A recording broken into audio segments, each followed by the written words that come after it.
मनुष्य जन्म लेता है और मनुष्य मृत्यु को प्राप्त होता है। ये जन्म और मृत्यु के बीच का जो अंतर होता है वो जीवन होता है। कोई व्यक्ति 50 साल जीता है, कोई 60 जीता है, कोई 100 जीता है। ये जो अंतराल होता है ये जीवन कहलाता है।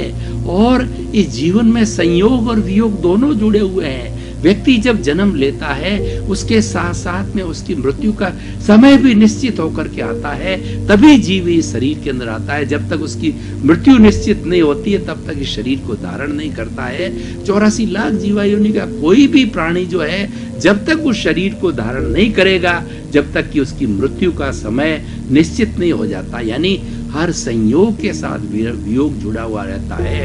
आजकल का जमाना रिटर्न टिकट का जमाना है। जब कभी हम यात्रा के लिए जाते हैं तो रिटर्न टिकट की ज्यादा चिंता करते हैं। रिटर्न टिकट बनाए बिना हम यात्रा नहीं करते हैं, क्योंकि उसके बाद अनसर्टेनिटी होती है। तो ये अनसर्टेनिटी हमारे जीवन में नहीं है। हमारे जीवन में पूर्ण सर्टेनिटी है कि हम इतने वर्ष जिएंगे, उससे एक पल एक क्षण भी ज्यादा व्यक्ति जीवन जी नहीं सकता है। ये जीवन का अर्थ होता है। हर व्यक्ति जब उसको समझ आती है तो अपने कैरियर की चिंता करती है। आज का युग कंपटीशन का युग है, आज का युग मेरिट का युग है। हर व्यक्ति अपने जीवन को अच्छा बनाना चाहता है। और ये ग्लोबलाइजेशन, प्राइवेटाइजेशन, लिबरलाइजेशन के इस युग के अंदर हर व्यक्ति विश्व का महान व्यक्ति बनना चाहता है, विश्व का नंबर 1 व्यक्ति बनना चाहता है। यानी वो अपने कैरियर की बहुत चिंता करता है। पेरेंट्स अपने बच्चों के कैरियर की बहुत चिंता करते हैं और वो ये चाहते हैं कि वो अच्छा से अच्छा पढ़ाई करके अच्छा से अच्छा पद प्राप्त करे, अच्छा से अच्छा जॉब प्राप्त करे। तो ये चिंतन जीवन की चिंता होती है। तो मैं जीवन चिंतन को 2 भागों में बांटता हूँ। एक तो हमारा जो है व्यवहारिक जगत, एक हमारा निज का जगत जो भीतरी जगत कहलाता है, प्राइवेट वर्ल्ड, एंड दूसरा हमारा ये कलेक्टिव वर्ल्ड जिसमें हम जीते हैं। तो पहले बाह्य जगत की बात करें तो बाह्य जगत के अंदर बच्चा जन्म लेता है, सब वो परिवार के साथ में रहता है। बड़ा होने के बाद में school, college education, university education को प्राप्त करता है और जिसमें उसका इंटरेस्ट होता है। जैसे कि जब 11th क्लास में बच्चा आ जाता है तो उसके इंटरेस्ट को देखा जाता है। आजकल पेरेंट्स भी बहुत होशियार हो गए हैं, बच्चों के इंटरेस्ट को क्रश नहीं करते, क्लैश नहीं करते, वो उसके इंटरेस्ट का जजमेंट करते हैं कि हमारी शिक्षा पद्धति ने स्कूल एजुकेशन के 3 ब्रॉड लाइन बनाई है। पहली साइंस मैथमेटिक्स, दूसरी साइंस बायोलॉजी, तीसरा कॉमर्स और चौथा आर्ट्स। ये चारों दिशाएं इसलिए बनाई है कि व्यक्ति कौन सी लाइन में उसका रुझान है, किस लाइन में उसका इंटरेस्ट है। 10th तक ये सारे common subject, general knowledge, computer वगैरह, लैंग्वेज, ये सारे कॉमन पढ़ाए जाते हैं। क्यों पढ़ाए जाते हैं? क्योंकि उसका इंटरेस्ट डेवलप करने के लिए बच्चे को किसमें ज्यादा इंटरेस्ट आ रहा है, किसमें रस ले रहा है, वो किसमें अच्छे मार्क्स ला रहा है, किसमें कितना ज्यादा समय लगा रहा है, वो इंटरेस्ट डेवलप होते ही 11th के अंदर इंजीनियरिंग के IIT के लिए साइंस मैथमेटिक्स और NIT के लिए बायोलॉजी और NLU के लिए कॉमर्स के अंदर जाइए, MBA कीजिए, आर्ट्स के अंदर RAS करिए, IAS करिए, IPS करिए और सारी ये दिशाएं जो है उद्घाटित हो जाती है। ये हमारा कैरियर है। और जब व्यक्ति अपनी पूर्ण शिक्षा को प्राप्त कर लेता है तब वो जॉब की बात करता है। जॉब प्राइवेट करना है, व्यक्तिगत अपना खुद का धंधा करना है, या प्राइवेट सेक्टर के अंदर जाना है, या कोई पॉलिटिक्स के अंदर जाना है। जो उसके भाग्य में लिखा हो, जो उसका इंटरेस्ट हो, दोनों ही बातें। देखिए, आदमी का पुरुषार्थ भी होता है और भाग्य भी होता है।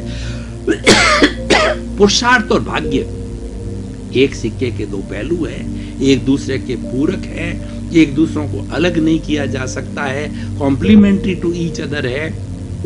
जो हमने गत जीवन के अंदर पुरुषार्थ किया था वो आज हमारा भाग्य बन करके आया है और उसी को हम खा रहे हैं, उसी को हम बुना रहे हैं। और आज जो हम पुरुषार्थ करेंगे उसका आने वाले समय, कल का जो है या अगले जन्म का जो है हमारा वो भाग्य बनेगा, उसको हम बुनाएंगे। तो इस तरीके से ये सारी व्यवस्था चलती है और व्यक्ति अपना कैरियर का निर्माण करता है।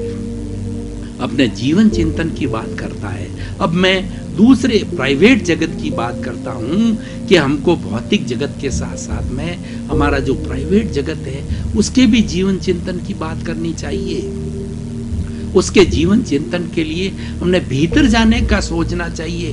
बच्चे को प्रारंभ से ही जब उसमें समझ में आ जावे तो दोनों दुनिया के अंदर, दोनों वर्ल्ड्स में जीने की उसको ट्रेनिंग देनी चाहिए। और जो व्यक्ति भीतर और बाह्य दोनों वर्ल्ड्स को समझ जाता है तब वो होलिस्टिक बनता है, जब एक अच्छा इंसान बनता है, अच्छा विद्वान, अच्छा पैसा कमाने वाला तो भौतिक विद्याएं प्राप्त करके बन जाएगा, लेकिन उसके साथ साथ में अच्छा इंसान बनने के लिए, जीवन का सार निकालने के लिए, क्योंकि जैसा मैंने प्रारंभ में बताया कि जीवन तो सीमित है, उस जीवन को अगर भौतिक विद्या के अंदर खाना पीना, ऐश आराम, इंद्रिय सुख और अपने जो है पद को भोग लिया, प्रतिष्ठा को भोग लिया, यहीं तक हम सीमित रह गए तो हमारा जीवन अधूरा है। ये पूरा जीवन का चिंतन नहीं है, पूरा होलिस्टिक चिंतन करना है। दोनों का सामंजस्य रखिए, भीतर जाकर के आप चिंतन करिए कि मैं कौन हूँ, मैं कहाँ से आया हूँ और मुझे कहाँ जाना है। अपने अस्तित्व को पहचान लिए, अपने निज स्वरूप को पहचानिए। निज स्वरूप बहुत इजी है पहचानना, कोई भी परीक्षा कर सकता है। मैं आपको एक उदाहरण के द्वारा बताना चाहता हूँ। एक व्यक्ति हॉस्पिटल के अंदर भर्ती है और वो लास्ट मोमेंट के ऊपर है, वो कहना चाहिए डेथ बेड के ऊपर है।